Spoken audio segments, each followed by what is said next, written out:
చాలామంది నేను చూసేది ఏంటి అంటే మన మొబైల్ ఫోన్స్ అండి చాలా బ్యాడ్ కల్ప్రిట్. ఇప్పుడు చాలామందికి నేను అబ్జర్వ్ చేసి చెప్పేదండి, మా క్లినిక్స్ వచ్చారు, మీరు పడుకునే ముందు ఫోన్ చూస్తున్నారా లేదా, అట్లీస్ట్ మీరు ఒక హాఫ్ అన్ అవర్ అని చూసి పడుకుంటున్నారు ప్రతి ఒక్కరు. అది మాత్రం చాలా చాలా బ్యాడ్ హ్యాబిట్ అండి.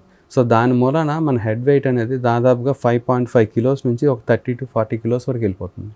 సో బేసికల్గా ఈ పాస్చర్ అనేది ఎట్లా మనం కనుక్కుంటాం అంటే కరెక్ట్గా ఉందా లేదంటే సింపుల్ టెక్నిక్ ఏంటంటే ఇయర్ షోల్డర్ ఒకటే ప్లేన్లో ఉండాలి, అప్పుడు అది కరెక్ట్ పాస్చర్. ఆ పాస్చర్లో మన హెడ్ వెయిట్ వచ్చి 5.5 కిలోస్ ఉంటుంది, ఏది ఈ సర్వైకల్ స్పైన్ మీద. అదే మనం ఫర్ ఎగ్జాంపుల్ ఒక 2 ఇంచెస్ నేను ముందుకు వెళ్ళాను, ఇది 2 ఇంచెస్. సో చాలా సటిల్గా ఉంది చూడండి మూమెంట్. ఇది 2 ఇంచెస్ కదా, ఈ 2 ఇంచెస్కే it becomes 18 to 20 kilos. So 5.5 నుంచి 18 to 20 కిలోస్ అంటే దాదాపు ఒక 4 times, 3 to 4 times మనకి జస్ట్ ఒక 2 ఇంచెస్ మూమెంట్ మూలన మనకి హెడ్ వెయిట్ దాని మీద అంత పడుతుంది. అదే నేను సిస్టమ్ ముందు కానీ లేకపోతే ఏదైనా వర్క్ చేస్తాను కీన్గా చేస్తుంటే దాదాపు 4 ఇంచెస్ ముందుకు వెళ్ళిపోతాం. ఎప్పుడైతే 4 ఇంచెస్ ముందుకు వెళ్తాం it hits up to 30 to 40 kilos అండి. సో అంటే ఇమాజిన్ 5.5 నుంచి 40 కిలోస్ అంటే ఆల్మోస్ట్ 7 to 8 times అన్ఇమాజినబుల్ అది. సో ఈ విధంగా మనకు పెరుగుతూ ఉందనుకోండి, ఆటోమేటిక్గా ఏమవుతుంది, నెక్ పైన స్ట్రెయిన్ పడుతుంది. ఆ స్ట్రెయిన్ పడినప్పుడు ఆటోమేటిక్గా మన మజిల్స్ అన్ని దెబ్బతింటాయి. సో రిపీటెడ్ స్ట్రెయిన్ వస్తూ ఉంటుంది. ఆ స్ట్రెయిన్ వచ్చినప్పుడు మళ్ళీ సేమ్ నేను ఇంతకుముందు చెప్పినట్టు మెకానికల్ పెయిన్ కింద కన్వర్ట్ అవుతుంది. మెకానికల్ నుంచి నెమ్మదిగా డే టు డే యాక్టివిటీస్లోకి వస్తుంది. దాని తర్వాత మనకి డిస్క్ ప్రాబ్లం రావచ్చు, దాని తర్వాత రేడియేటింగ్ పెయిన్ రావచ్చు, సర్వైకల్ రాడిక్యులోపతి రావచ్చు. ఇట్లాంటి డిఫరెంట్ ఇష్యూస్ వచ్చి ఆల్మోస్ట్ జాబ్ వదిలేసే పరిస్థితి వరకు రావచ్చు, లేదంటే సర్జరీకి వెళ్ళే అవకాశం కూడా రావచ్చు. సో ఇది middle aged. So at the same time నేను ఫాలో చెప్పేది ఏంటి అంటే ఎవ్రీబడి షుడ్ ఫాలో 20-20-20 రూల్ అండి. ఈ పాస్చర్ మెయింటైన్ చేయడానికి ఒకటి పాస్చర్ కరెక్ట్గా ఉంచుకోవాలి, ఇయర్ షోల్డర్ ఒకటే ప్లేన్లో పెట్టుకోవాలి. ఇది గుర్తుండకపోతే కనుక సింపుల్ నేను చెప్పేది ఏంటంటే ఎవరికైనా ఈజీగా అవగాహన చేసుకుని ఈ చెస్ట్ ఫోల్డ్ రాకూడదు. ఇప్పుడు కూర్చున్నప్పుడు కానీ నించున్నప్పుడు కానీ చాలా మంది చూస్తే ఇట్లా ఉంటారు. ఈ చెస్ట్ ఫోల్డ్ వచ్చింది అంటే నెక్ ముందుకు వెళ్తుంది, షోల్డర్స్ ముందుకు వెళ్తుంది. ఈ చెస్ట్ ఫోల్డ్ లేకుండా కూర్చున్నారు అనుకోండి, షోల్డర్స్ కరెక్ట్ అయిపోతాయి, at the same time neck కూడా కరెక్ట్ అయిపోతుంది. చాలా సింపుల్ టిప్ అండి. సో ఇది చేస్తే ఏమవుతుందంటే మనకు ఆటోమేటిక్గా ఈ పాస్చర్ మూలన వచ్చే బ్యాడ్ హ్యాబిట్స్ అంటే ప్రాబ్లమ్స్ ఏమీ రావు. So at the same time నేను ఇంతకుముందు చెప్పినట్టు 20-20-20 రూల్ ఏంటంటే ఎవ్రీ 20 minutesకి ఒక్కసారి బ్రేక్ చేయాలి. పాస్చర్ని బ్రేక్ చేసి ఒక 20 steps వేయాలి, లేదంటే 20 feet డిస్టెన్స్ చూడాలి. సో ఆటోమేటిక్గా ఏమవుతుంది, 20 feet డిస్టెన్స్ ఎందుకంటే ఇప్పుడు చాలామంది సిస్టమ్ మీద వర్క్ చేస్తూ ఉంటారు, వాళ్ళకి ఫాంట్ సైజ్ కానీ ఆ రేస్ కానీ పడుతూ ఉంటాయి, కొంచెం ఐ డ్రైనెస్ అట్లాంటివి వస్తూ ఉంటాయి. దాన్ని ప్రివెంట్ చేయడానికి ఎవ్రీ 20 minutes ఒక 20 feet చూడమని చెప్తాం. సో ఆటోమేటిక్గా ఏమంటే అది కొంచెం అడాప్ట్ అవ్వడానికి ఉపయోగపడుతుంది. సో ఈ విధంగా 20-20-20 రూల్ ఫాలో అవ్వాలి. So at the same time ఈ పాస్చర్ మూలన నేను చూసే చాలా ప్రాబ్లమ్స్ ఏంటంటే ఫ్లెక్సిబిలిటీ ఇష్యూస్ అండి. ఇప్పుడు నేను ఇంతకుముందు చెప్పినట్టు కిడ్స్ గురించి చెప్తే చాలామందికి ఇండియన్ టాయిలెట్లో కూర్చునే ఆ పొజిషన్ రాదు.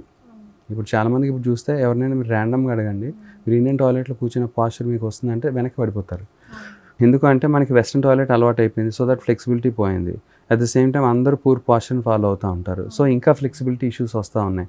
ఆటోమేటిక్గా మనకి ఆ ఇండియన్ టాయిలెట్ సిస్టంలో కూర్చునే ఆ పాస్చర్ చాలా డిఫికల్ట్గా ఉంటుంది. At the same time even నేను చెప్పినట్టు టీనేజర్స్ కానీ మిడిల్ ఏజ్డ్ పర్సన్స్లో కూడా చాలా డిఫికల్టీ ఉంటుంది. ఎప్పుడైతే ఫ్లెక్సిబిలిటీ పోయిందో ఆ మజిల్స్లో ఇంబ్యాలెన్స్ పోతుంది. ఎప్పుడైతే మజిల్ ఇంబ్యాలెన్స్ పోతుందో మెకానికల్ అడ్వాంటేజ్ పోతుంది. ఎప్పుడైతే మెకానికల్ అడ్వాంటేజ్ పోతుందో మజిల్ స్ట్రెయిన్ అవుతాయి, దాని వెనకాల డిస్క్ స్ట్రెయిన్ అవుతాయి, అట్లా దాని మీద నర్వ్స్ మీద కూడా లోడ్ పడుతుంది.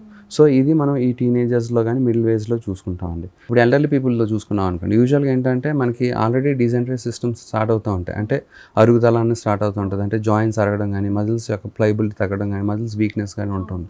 సో ఇప్పుడు అదే టైంలో మళ్ళీ బ్యాడ్ పాస్చర్ ఉన్నారనుకోండి, ఆటోమేటిక్గా ఏమవుతుంది, ఇంకా లోడ్ ఎక్కువ పడిపోతుంది. సో తొందరగా అరిగిపోయే అవకాశం ఉంటుంది. ఆ బోన్స్ కూడా మెత్తగా ఉండటం వలన కొంతమందికి తెలియకుండానే ఈ స్పైన్ ఫ్రాక్చర్స్ అవ్వటం అట్లాంటివి జరుగుతుంటాయి. వాళ్ళని మళ్ళీ రికవరీ చేయడం కూడా చాలా కష్టం. ఎందుకంటే ఒక 60-70 ఏళ్ళ వాళ్ళకి రికవరీ చేయడం చాలా కష్టం. సో నేను రీసెంట్గా ఒక పెద్ద ఆయన చూశాను, ఈజ్ అరౌండ్ 72 years old అండి.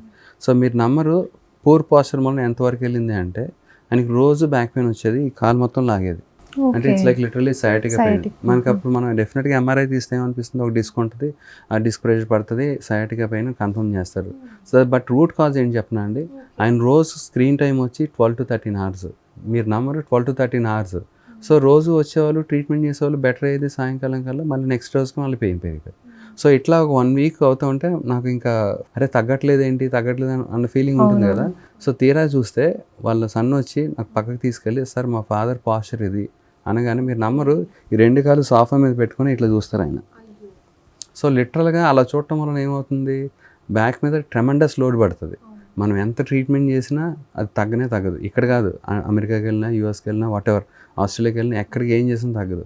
సో చూసాం ఒక 2 వీక్స్ చూసాము, మ్యాక్సిమం పెయిన్ తగ్గించాం. మళ్ళీ ఆయనకి స్క్రీన్ టైం 12 to 13 hours నుంచి తక్కువ చేయాలంటే చాలా కష్టం కదా. రోజు అలవాటు. ఆయన టైం ఏంటంటే ఈవినింగ్ 8కి 9కి స్టార్ట్ చేస్తారు, నైట్ 2 o'clock వరకు కంటిన్యూ చూస్తూనే ఉంటారు, నిద్ర వచ్చేంత వరకు.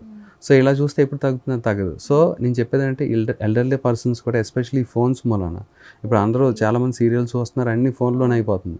ఎస్పెషల్లీ పెద్దవాళ్ళకి ఈ టీవీ పెట్టుకొని ఆ డిటిహెచ్ ఇవన్నీ మనకి చాలా క్లమ్జీగా ఉంటుంది. అవన్నీ మానేసి ఫోన్ అంటే టక్కున కొట్టగానే వచ్చేస్తుంది. సో చాలా ఈజీగా వచ్చేస్తుంది కాబట్టి దాని మీద ఫోన్ అడిక్షన్ చాలా ఉంటుందండి. ఇష్టమైన పాస్చర్లు కూర్చుంటున్నారు, దానివల్ల డిఫరెంట్ బ్యాక్ పెయిన్స్ కానీ, నెక్ పెయిన్ కానీ, జాయింట్ పెయిన్స్ కానీ వస్తూ ఉంటాయి. At the same time osteoporosis ఉండటం వలన ఇంకా ఎక్కువ ఉంటుంది. సో వీళ్ళకి నేను చెప్పేది ఏంటంటే, మీరు ఏది చూసినా కానీ, ఫోన్ చూసినా, టీవీ చూసినా కూడా ప్రాపర్ చైర్లో కూర్చొని చూడండి. అది కూడా ఒక 1/2 hour బ్రేక్ ఇవ్వండి, ఒక 5 minutes బ్రేక్ ఇచ్చి మళ్ళీ చూసుకోండి. ఇప్పుడు సీరియల్ టైం 1/2 hour అనుకోండి, 1/2 hour తర్వాత ఒకసారి లేచి నడిచి మళ్ళీ కూర్చోండి. ఒకే పాస్చర్లో కూర్చుంటే అన్ని సిస్టమ్స్ దెబ్బతింటూ ఉంటాయి. సో ఈ విధంగా ఎల్డర్లీ పీపుల్ మాత్రం చాలా జాగ్రత్తగా ఉండాలి. ఈ మధ్యన కొన్ని డివైసెస్ కూడా వస్తున్నాయి పాస్చర్ మెయింటైన్ చేసేవి. సో అవి మనం పెద్దోళ్ళు మనం కొంతమందికి ఇవ్వచ్చు, but at the same time it is very subjective. ఎందుకంటే కొన్ని డివైసెస్ పెట్టినప్పుడు దానివల్ల కొన్ని అంటే నష్టాలు కూడా ఉంటాయి. సో వాటిని మనకి ఎక్స్ప్లెయిన్ చేసి అది ఓకే అనుకుంటే కానీ ఫైన్, లేదంటే మనం so we have to discard it.